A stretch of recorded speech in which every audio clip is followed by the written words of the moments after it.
மறைந்த முதலமைச்சர் ஜெயலலிதாவிற்கு அளிக்கப்பட்ட சிகிச்சைகள் குறித்து தவறாக வதந்தி பரப்புவோரை எதிர்க்கட்சித் தலைவர் ஸ்டாலின் ஊக்கப்படுத்துவதாக சுகாதாரத்துறை அமைச்சர் விஜயபாஸ்கர் குற்றம் சாட்டியுள்ளார்.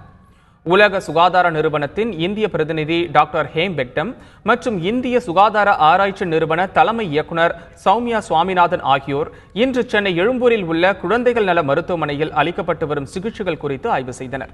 அவர்களுடன் மாநில சுகாதாரத்துறை அமைச்சர் விஜயபாஸ்கர், சுகாதாரத்துறை செயலாளர் ராதாகிருஷ்ணன் ஆகியோருடன் ஆய்வுப் பணிகளை மேற்கொண்டார்.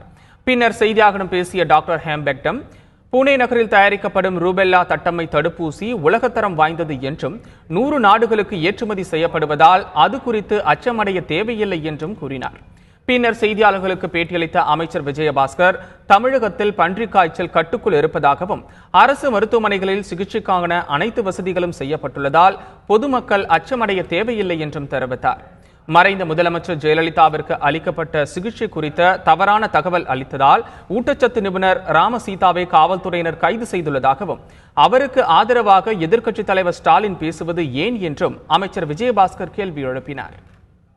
இது ஒரு முறையான அரசு எடுக்க வேண்டிய ஒரு நியாயமான நடவடிக்கை. அப்பொழுது இந்த நடவடிக்கையை திமுகவுடைய செயல் தலைவர் மு.க. ஸ்டாலின் வரிந்து கட்டி கொண்டு அந்த பெண்ணென்றும் பாராமல் மருத்துவர் என்றும் பாராமல் கைது செய்கிறார் என்று தெரிவிக்கிறார் என்று சொன்னால், என்னுடைய கேள்வி மு.க. ஸ்டாலினுக்கு, மாண்புமிகு அம்மாவுடைய சிகிச்சைகளை யாரெல்லாம் தவறாக வதந்திகளாக கிளப்பி விடுகிறார்களோ அவர்களை எல்லாம் ஊக்கப்படுத்தி உற்சாகப்படுத்துவதுதான் மு.க. ஸ்டாலினுடைய வேலையா? இது அவருடைய அரசியல் முதிர்ச்சியின்மையை காட்டுகிறது என்பதை உங்களோடு நான் பகிர்ந்து கொள்கின்றேன்.